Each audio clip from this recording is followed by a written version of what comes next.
Salut les enfants, j'espère que vous allez bien. Aujourd'hui, on va lire le texte Le mariage de Arkia.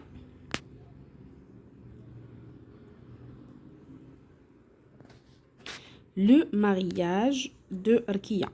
On va lire tout doucement pour la première fois.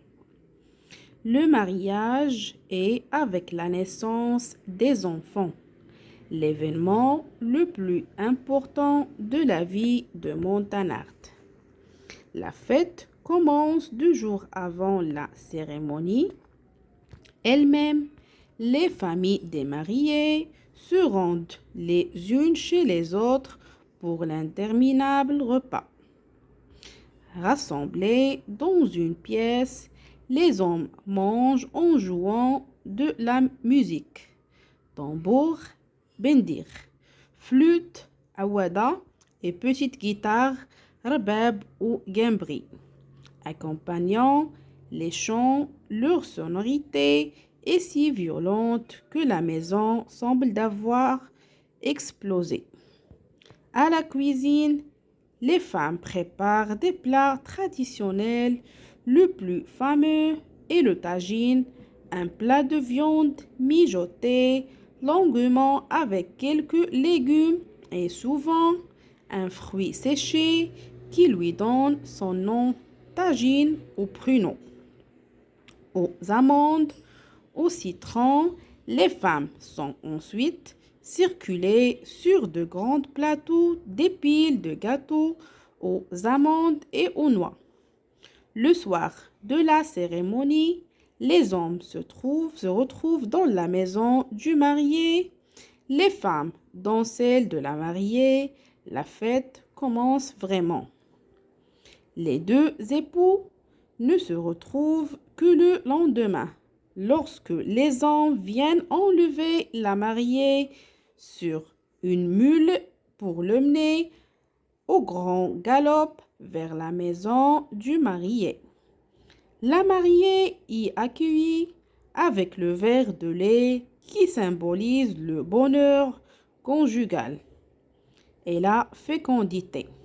Ensuite, elle doit entrer dans sa nouvelle maison à dos de mulet, toujours. Si la porte est trop basse pour les laisser passer, alors seulement elle peut mettre pied à terre. Mais Anissa sait qu'Orkia s'entrera véritablement dans sa nouvelle vie, que le lendemain matin de son mariage, les femmes entoureront Orkia et quitteront alors distraitement à la maison, emportant avec elles la plus belle cruche de la cuisine. Elles iront jusqu'à la source du village où Ria remplira d'eau sa poterie. En goûtant à l'eau de cette source, Ria montrera qu'elle appartient désormais à ce village. On va répéter une deuxième fois. Le mariage de Rakia. Le mariage est, avec la naissance des enfants, l'événement le plus important de la vie des Montanards. La fête commence 2 jours avant la cérémonie.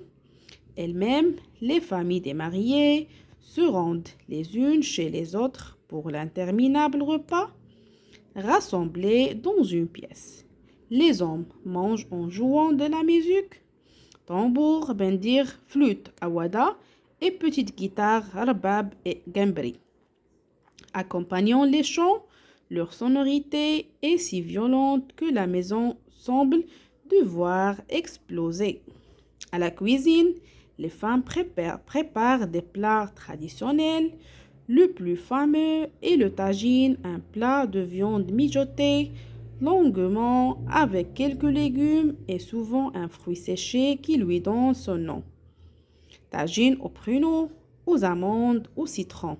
Les femmes sont ensuite circulées sur de grands plateaux des piles de gâteaux aux amandes et aux noix. Le soir de la cérémonie, les hommes se retrouvent dans la maison du marié, les femmes dans celle de la mariée, La fête commence vraiment. Les deux époux ne se retrouvent que le lendemain, lorsque les hommes viennent enlever la mariée sur une mule pour le mener au grand galop vers la maison du marié. La mariée y est accueillie avec le verre de lait qui symbolise le bonheur conjugal et la fécondité. Ensuite, il doit entrer dans sa nouvelle maison à dos de mulet toujours. Si la porte est trop basse pour les laisser passer, alors seulement il peut mettre pied à terre. Mais Anissa sait qu'Orkia s'entrera véritablement dans sa nouvelle vie que le lendemain matin de son mariage. Les femmes entourant Orkia quitteront alors discrètement à la maison, emportant avec elles la plus belle cruche de la cuisine. Elles iront jusqu'à la source du village où Orkia remplira d'eau sa poterie. En goûtant à l'eau de ces sources, Orkia montrera qu'il appartient désormais à ce village. Merci les enfants et à la prochaine vidéo et prochaine page de coquille.